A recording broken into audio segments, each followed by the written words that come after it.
اور ہمارے نبی اکرم نور مجسم سید عالم صلی اللہ علیہ وسلم نے ارشاد فرمایا علم حاصل کرو چاہے تمہیں چین میں جاؤ۔ چین ہمارے پڑوس پہ ہے، لیکن نبی پاک صلی اللہ علیہ وسلم نے جہاں سے ارشاد فرمایا وہ سرزمین مکہ اور مدینہ، یعنی اللہ کے رسول نے ارشاد فرمایا جو علم دین حاصل کرے گا اس کے لیے ضروری نہیں ہے وہ 10 سال کی ایج کا ہو، 15 سال کا ہو جائے، نہ وہ 25 سال کا بھی ہو جائے، وہ 30 سال کا بھی ہو جائے، وہ 40 سال کا بھی ہو جائے، وہ 80 سال کا بھی ہو جائے، 80 سال کا، تب بھی وہ علم حاصل کرتا کرتا کچھ سیکھتا دنیا سے جائے گا، کچھ طالب علم مرے گا۔ 80 سال کا بھی ہو کے علم سیکھتا جائے گا تو کون مرے گا؟ طالب علم مرے گا، اور جو طالب علم میں مرتا ہے وہ شہید ہوتا ہے، وہ اللہ کی راہ کا مسافر، وہ اللہ کی راہ کا مسافر۔ تو اللہ کے رسول صلی اللہ علیہ وسلم نے اس کی تعلیم دی اور دینی تعلیم کو فرض قرار دیا۔ کیا قرار دیا؟ فرض قرار دیا۔ اب یہ جو دنیاوی تعلیم ہے نا، اس سے منع نہیں کیا جا سکتا، یعنی دینی تعلیم بھی اور دنیاوی تعلیم، دینی تعلیم کے ساتھ عصری تعلیم بھی بہت ضروری ہے ہمارے لیے۔ ہمارا کوئی شخص اگر تبلیغ کرے گا تو سارے جو سامنے بیٹھے والے لوگ ہیں وہ انگلش بولنے والے ہیں، تو اسے انگلش آتی نہیں، وہ تبلیغ کیا کرے گا؟ پرشن کے سمجھنے والے، اس کو بولنے والے، ہندی کے سمجھنے والے، تو تمام لینگویج پر عبور ہونا چاہیے تبھی ہم بول سکتے ہیں۔ اس کے لیے ہمیں سارے علم حاصل کرنا ضروری ہے۔ اس میں میں آپ کو ایک لطیفہ سنا دیتا ہوں، اسے آپ ہنسنے کے لیے نہیں سنا رہا ہوں، مزاقیہ انداز سے نہیں سنا رہا ہوں، ہمارے لیے یہ علم دینی اور دنیاوی کتنا ضروری ہے آپ صرف بتانا آپ کو وہ مقصود ہے۔ 2 شخص بمبے کے شہر سے گزر رہے تھے، انہیں رات کہیں ٹھکانہ نہیں ملا، وہ ایک دوسرے سے گفتگو کر رہے تھے کہ کوئی ہوٹل ہو، ہوٹل تو اس ہوٹل کے اندر رات بنا لیجیے جائے، رک جائے، لیکن جو ان بمبے کی بلڈنگز پر لکھا تھا نا وہ انگلش میں لکھا تھا سارا، اور انہیں وہ پڑھنا نہیں آتا تھا، پڑھنا نہیں نہ آتا تھا انہیں۔ تو ایک بہت بڑا بینک تھا، اس کے اوپر لکھا ہوا تھا حبیب لمیٹڈ بینک، بڑے ورڈنگ میں، بڑے الفاظ میں، کیپٹل لیٹرز میں لکھا ہوا تھا حبیب لمیٹڈ بینک۔ اس ایک نے کہا کہ یہ ہوٹل ہو سکتا ہے کہ جہاں پہ مسافروں کے لیے کمرے ہیں، تو لہٰذا یہ پڑھ تو پڑھ، اس نے کہا تو کوشش کر، اس نے کہا نہیں تو کر۔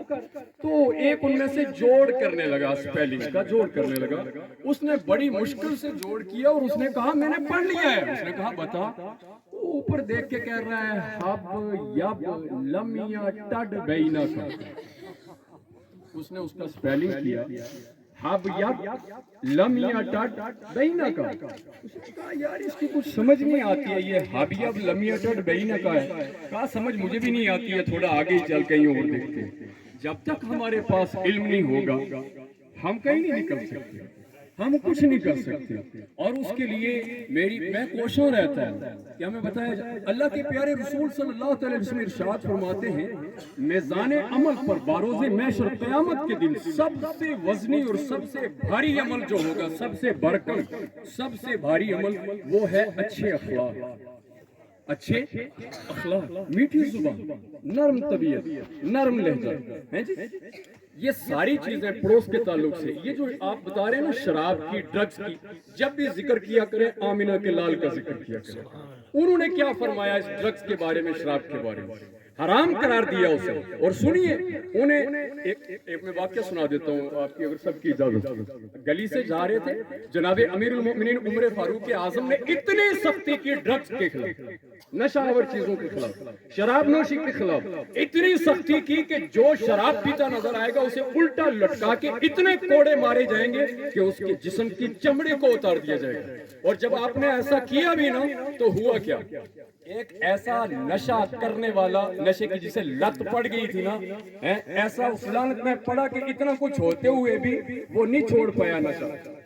چادر کے اندر صبح صبح اس نے شراب کی بوتل اس طرح لی ہوئی اور گلی سے جا رہا تھا، ادھر بھی دیکھے ادھر بھی دیکھے، کیونکہ وہ اللہ کا شہر تھا عمر فاروق اعظم۔ جس گلی سے نکلتے تھے نا شیطان اس گلی کو چھوڑ کر گلی بدل لیتا تھا، اتنی دہشت تھی ان کی، لرزہ برندام ہو جاتے تھے گنہگار۔ کیا عرض کر رہا تھا میں، گلی سے آ رہے تھے سامنے تو دیکھا، پتا تھا امیر المومنین کو کہ یہ کیا ہے، اس کے پاس شراب، کیا ہے اس کے پاس؟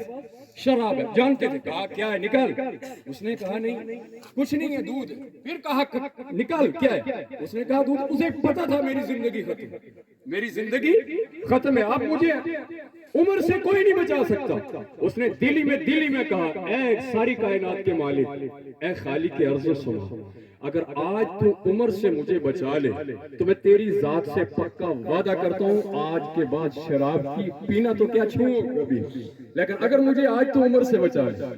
بار بار کہہ رہا تھا دودھ ہے، کہا نہیں شراب ہے نکال، کہا نہیں دودھ ہے. اس نے جب عمر فاروق اعظم نے چادر کھینچی نا، بوتل نکالی، پتا تھا شراب ہے، دیکھا تو بوتل میں دودھ تھا. بوتل میں کیا تھا؟ دودھ.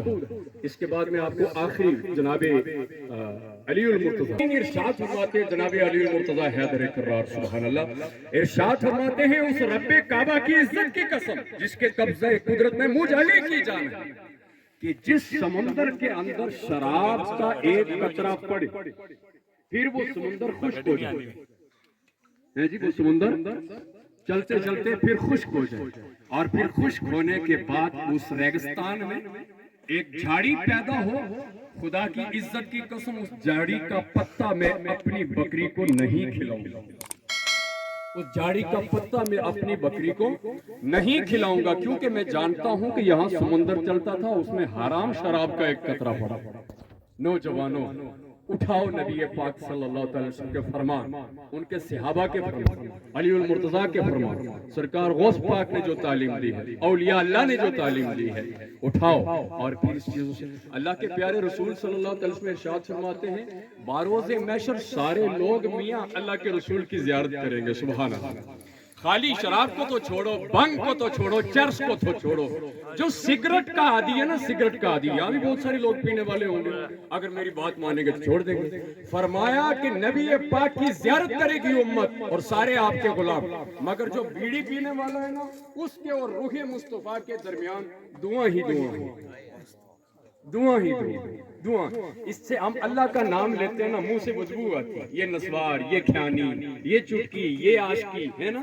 اور دوسری سب سے بڑی بات کی ہے، اللہ کے رسول نے ارشاد فرمایا کسی کو تم سے تکلیف نہ ہو. آپ نے ارشاد فرمایا اللہ کے رسول نے، خدا کی عزت کی قسم وہ کامل مسلمان نہیں ہے جس سے اس کا پڑوسی اس کی اذیت سے محفوظ نہیں ہے. اب ساری اذیتوں کو چھوڑیے، یہاں پہ یہ بھائی صاحب بیٹھے نا، آپ دو حضرات بیٹھے، ایک آدمی جو ہے وہ نشے سے سخت نفرت کرتا ہے اور ایک آدمی اس کا عادی ہے، وہ سانس اندر لیتا ہے باہر لیتا ہے، دوسرے کو تکلیف پہنچتی ہے نا، تکلیف اس کو پہنچتی ہے کہ نہیں پہنچتی؟ بہت تکلیف پہنچتی ہے، مگر کچھ کہہ نہیں سکتا. یاد رکھیے اسی زمرے میں آتا ہے کہ تکلیف دینے والا کامل ایمان والا نہیں ہو سکتا. جو نشہ کرتے بھی ہیں وہ بھی اپنے مارکس وغیرہ رکھیں، یا کوئی پاس میں بیٹھا ہو تو کم از کم کلی کر کے یا مسواک کے عادی بنے یا پیسٹ کیا کریں تاکہ ان کے منہ کی بدبو، تاکہ محفل میں بیٹھے تو کسی کو تکلیف نہ ہو. لہٰذا یہ جو ڈرگز ہے نا، یہ حرام ہے، یہ شراب یہ حرام ہے، یہ نشہ یہ حرام ہے.